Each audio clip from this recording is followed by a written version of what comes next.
আমার এক বন্ধু, সে পরীক্ষার খাতা দেখে স্কুল মাস্টার। সে তার একটা বিচিত্র অভিজ্ঞতা হয়েছিল, সেটা সে আমার কাছে গল্প করেছিল। সেই অভিজ্ঞতার কথাটা আমি আপনাদের সামনে তুলে ধরছি। প্রশ্ন এসেছিল পানিপথের প্রথম যুদ্ধ, অর্থাৎ প্রথম পানিপথের যুদ্ধ।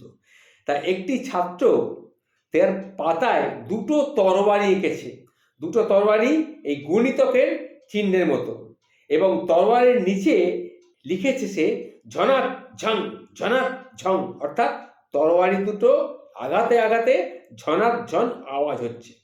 প্রতিটি পাতায় একই ছবি, একই লেখা। খাতার পাতা খুব কম সময়ের মধ্যে শেষ হয়ে যাচ্ছে, বারবার তাকে লুজ সিট সে নিচ্ছে। তখন মাস্টারমশাই ভাবছেন ছেলেটি দারুণ পরীক্ষা দিচ্ছে, খুব ভালো লিখছে। এইভাবে 10-12টা লুজ সিট নেওয়ার পর তিনি আর লুজ সিট দিতে রাজি হলেন না। ছাত্র তখন মহা ফাঁপড়ে পড়ে গেল। যুদ্ধ তো তখনও চলছে, কি আর করা যাবে।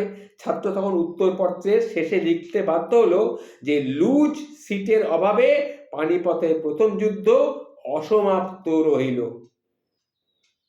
বুঝুন ঠেলা।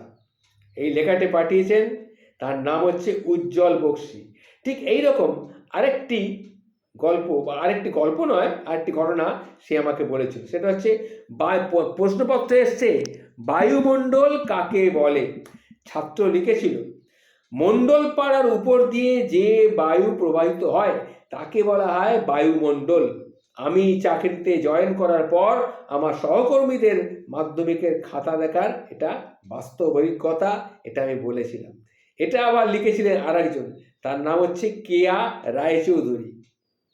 আরেকটা ঘটনা, উদ্যান দিয়ে একটা বাক্য রচনা লিখেছিল আমার এক সহপাঠী। উদ্যানে বেগুন ফুটিয়াছে। নবগৌরাঙ্গ বাবু কেঁদে ফেলেছিলেন এটা দেখে, বলেছিলেন আর কিছু পেলি নাই বাপ, শেষ পর্যন্ত বেগুন বেগুন, কত বেগুন, এত জিনিস উদ্যানে ফোটে, তোর বাগানে মানে তোর উদ্যানে শেষ পর্যন্ত কি বেগুনই ফুটলো।